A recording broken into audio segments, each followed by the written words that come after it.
Salut à vous, j'espère que vous allez super bien. J'ai fait plusieurs vidéos dans lesquelles j'ai expliqué ce qu'on appelle les marchés financiers. Plusieurs vidéos, ça fait maintenant 2 ans maintenant. J'ai expliqué qu'est-ce qu'on appelle les marchés financiers, qu'est-ce qu'on appelle une action, qu'est-ce qu'on appelle les marchés obligataires. Je pense que ça fait maintenant un bon moment. Et la plupart des audiences me posent des questions souvent, qu'est-ce qu'on appelle les marchés financiers. Alors, comme la répétition elle est pédagogique, je suis obligé de revenir à chaque fois sur la question en fait. Voilà. Pour être investisseur sur le marché financier, cela requiert plusieurs aspects. D'abord, il faut d'abord une formation. Parce que la bourse, on dit c'est porté à tous, mais en même temps, elle est risquée. Tu peux, parce que c'est un investissement comme tout autre. Tu peux mettre ton argent, en même temps, tu peux perdre un investissement, des fonds d'investissement. Il faut d'abord connaître le marché financier. Il faut d'abord faire une formation. Ouvre-toi un compte dans une SGI de la place. SGI, ça veut dire quoi? Société de gestion et d'intermédiation. Ce sont eux qui paient les actions pour nous auprès des sociétés.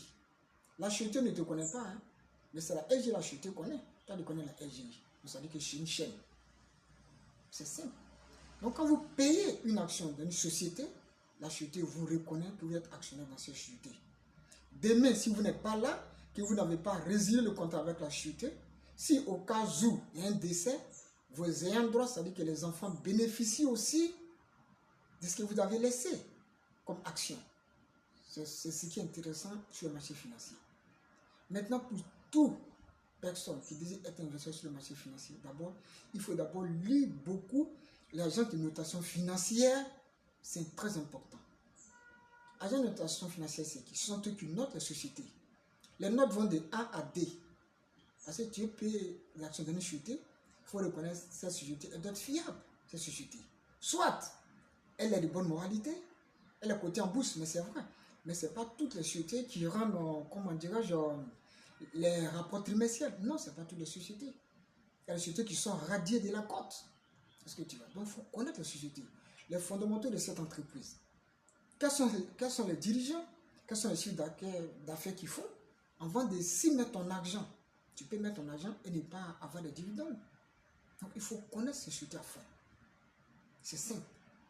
Maintenant, quelqu'un m'a posé une question, lui, c'est pas dans un pays, il veut être investisseur aux États-Unis. Non, tu peux y partir. Mais d'abord, je conseille à quiconque de maîtriser d'abord le marché local. Voilà, peut-être qu'il y a la BRVM, tu peux y partir. Mais d'abord, avant de partir d'abord, tu n'es pas aux États-Unis.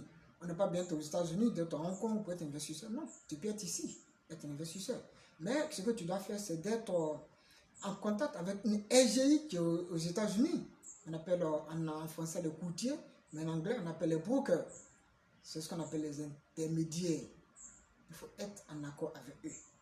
Ce sont eux qui vont payer les actions peut-être à Coca-Cola, à Tesla, à Apple, à Microsoft. Ils sont eux. Mais là, il y a les dossiers que tu dois fournir. Fournir quel dossier? Peut-être ton passeport. Parce qu'on veut savoir qui est cet individu. Est-ce qu'il n'est pas là pour le blanchissement d'argent? Est-ce que c'est pas un terroriste? Donc, il y a tout à fait des pièces afférentes que vous pouvez mettre en place. Est-ce que tu vas pouvoir payer des actions sur les marchés financiers pour les États-Unis? Peut-être que ça le New York Exclusive, ça peut être en Asie, ça peut être un peu en Afrique comme la BRVM, ça peut être en France, un peu partout. Donc tout le monde peut être actionnaire sur le marché financier, être actionnaire. Mais il faut lire l'agent de notation financière, que moi je le fais à chaque fois que je paye une action. Je lis l'agent de notation financière. Je me forme, je m'oriente, parce que les informations, c'est vraiment capital. Tu ne veux pas être un investisseur et ne pas connaître qu'est-ce qu'on appelle la bourse. C'est comme quelqu'un il veut payer une voiture, il veut être chauffeur, et puis il n'a pas de permis de conduire. Mais là, tu ne peux pas être chauffeur. Là. En cas d'un problème, qu'est-ce que tu fais? Est-ce que tu as un permis? Donc, c'est comme la bourse. Il faut d'abord connaître une base. Il faut une formation. Ouvre-toi un compte titre. Au vu de ça, maintenant, tu peux te former et payer des actions. Il y a plusieurs sociétés et c'est les meilleures sociétés. Et la bourse, c'est doucement, c'est la patience. Si tu as aimé cette vidéo, un petit like pour m'encourager, aussi les nouveaux abonnés. Parce qu'il y a tellement de sujets qui arrivent. Merci beaucoup, je pense que c'est un petit live. Si vous avez aimé, les likes et puis les abonnés. À très bientôt à vous et je vous aime. À très bientôt pour l'aventure.